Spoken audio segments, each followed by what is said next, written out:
Marty Supreme may just be the most aggressively entertaining character study director Josh Safdie has ever made. This is a sports movie about ambition as a compulsion, about ego as fuel, and about a protagonist so relentlessly awful that you somehow end up rooting for him anyway. And the reason it works comes down to one thing: Timothée Chalamet. Chalamet plays Marty Mauser, the scrawny New York shoe store clerk in the early 1950s who has decided, with absolute, unshakable certainty, that he is destined to become the greatest table tennis player who ever lived. Marty is a liar, a thief, a hustler, a professional self mythologizer. He talks his way into tournaments, into hotel rooms, into journalists' notebooks, and into people's lives whether they like it or not. He does not wait for opportunity, he manufactures it, often by bulldozing through basic decency. By all accounts, Marty Mauser should be unbearable. And yet, for us the viewer, he isn't. Timothée Chalamet gives one of the boldest performances of his career here, because he never asks you to like Marty, he doesn't soften him, and he doesn't apologize for him. Instead, he leans all the way in. Marty's arrogance becomes momentum, his nonstop talking becomes rhythm, his confidence, even when it crosses into delusion, becomes weirdly infectious.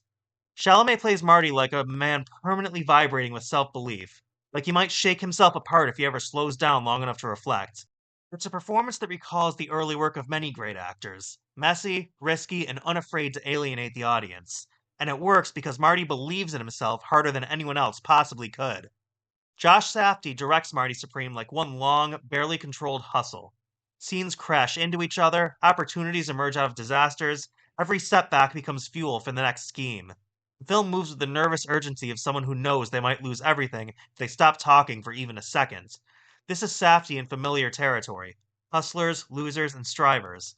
But Marty Supreme is his most accessible film because Marty himself is so aggressively charismatic. The supporting cast is a deliberately strange mix of faces and personalities, making the world feel chaotic and lived in rather than polished. Visually, the film is gritty and tactile, grounded in a version of post war New York that feels opportunistic rather than nostalgic. And the soundtrack, blending period music with 80s new wave, reinforces the idea that Marty doesn't quite belong in his own time.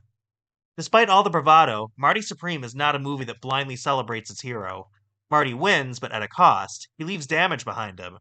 Relationships are transactional. Loyalty is temporary. The same traits that push him forward also guarantee that peace is never an option. In that way, this is a movie about grind culture before we had a name for it. The belief that confidence can replace preparation, that audacity can substitute for permission, and that failure is just another obstacle to be talked around. Safdie understands both the seduction and the danger of that mindset. He doesn't condemn it, but he never fully endorses it either. Marty Supreme isn't asking you to approve of Marty Mauser, it's asking you to understand him. In pairing Josh Safdie's restless filmmaking with Timothée Chalamet's fearless performance, the film captures a loud, desperate, ego-driven version of the American dream, one that refuses to go away.